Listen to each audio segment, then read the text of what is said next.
All right, I want to do a news reaction here. Brief. It's an article that a Canadian listener of the show sent me, and I thought it had something positive in it about our what we can do and what we are doing about some of the travails of social media and our culture. So here's the article right here. It's written by Sarah Agrell, who is a politician in Toronto. And the title of this article is Sarah Agrell explains why she's embracing tech but not Twitter in her run for public office. So there's a couple things I wanted to point out. And for those who are listening, the YouTube version of this segment actually will show you the article as I go through it. All right, so a couple things I want to point out. Here's where the first big point is of the article. She says, last week I announced that I'm running for Toronto City Council in the Parkdale High Park. So this is someone who is running for city council in a major city. And this was the big part of the announcement, and I'm quoting from the article here. But as a candidate and a councillor, so if elected, I will not be using Twitter, Facebook, or LinkedIn. I deactivated my accounts this morning. This is something that is very rare to see. A political candidate announcing, I will not use social media during my campaign. I will not use social media once I'm elected. All right. So Sarah gives two main reasons why she dislikes these services. Let me just briefly summarize both. Number one, and I'm quoting here, it is well documented that social media has subjected people to intense vitriol and abuse with the highest levels of harassment and threats directed towards women, LGBTQ2+, those who aren't white, and people at all the intersections of these identities. Okay, so vitriol and abuse. Number two, and again, I'm quoting, is these platforms contribute to much wider harm, including radicalization, polarization, deteriorating mental health, the undermining of democratic beliefs and institutions. All right, so those are two clear issues we've talked about before. These are harassment machines, and they are causing all these negative psychological impacts even beyond harassment. All right, so what do we have so far? A politician saying, I'm not going to use social media, and giving two well-known but very strong reasons for why not.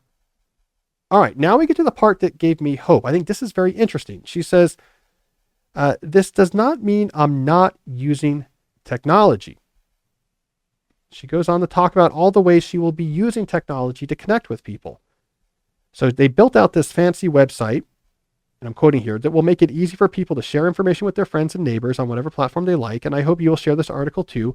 I'll be engaging directly both online and off through the site, email, text, newsletter, virtual calls, face-to-face interactions, and events where we can actually talk to each other and not just tweet at each other.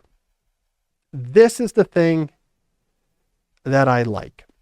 Sarah Agrell is making the observation that is true, but that is often missed in media discussions about social media and its ills, that social media does not equal the internet.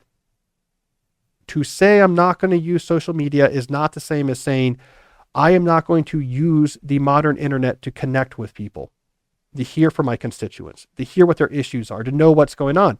She is saying these tools are not the only way to do that. And in fact, they're a pretty bad way to do that. I have all of these other existing tools: my website, email, text, newsletter, virtual calls, face-to-face interactions, and events. This, I think, is one of the most important moves we can make to get around some of the ills of social media, and that is to move away from the platforms. But to not just move away from the platforms, but to declare with confidence and embrace with confidence digital alternatives. The internet was around before social media. The internet will be around after social media. There's plenty of innovation out there. There's plenty of novel tools out there where the internet can help you, the democratic process and connection. So I like this. You can walk away from social media without walking away from technology. Sarah concludes by saying, I want to use technology, but in a way that builds connections and allows people to understand what I'm trying to do and why. All right. So there we go. There is some positive vision of our future with social media. We can embrace technology without having to be clicking on those stupid icons and doing those little 240 character threads and emojis, grown adults using emojis. This politician has it right, and I hope other people follow suit. That was a good article. I should mention, if you want to send me things interesting at calnewport.com, that's where I got this particular article. I do like the links that people send me. If you have thoughts about the show, send those to Jesse at calnewport.com. He actually reads them. Is that right? Yeah. Yeah. Do we get comments? Yeah, we do. Yeah. Some good ones.